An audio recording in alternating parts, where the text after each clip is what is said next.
আসসালামু আলাইকুম সুপ্রিয় দেশবাসী। জঙ্গি গণহত্যাকারী শেখ হাসিনা আবারও তার একটি টেলিফোন কনভারসেশন ফাঁস করেছে।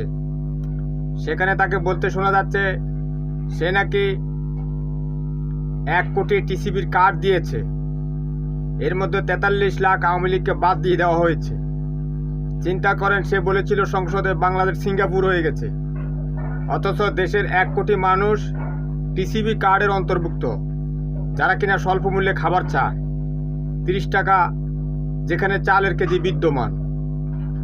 এর মধ্যে আওয়ামী লীগের এক জঙ্গিকে, ডেনমার্ক আওয়ামী লীগের এক জঙ্গি আওয়ামী লীগকে বলতে শোনা যাচ্ছে তারা নাকি আবার 71 সালের মতো বাংলাদেশে যুদ্ধ করবে।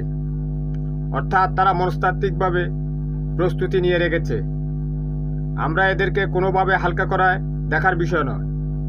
সেই মিটিংয়ে উপস্থিত ছিল সুভাষ ঘোষ, স্বামী দাস।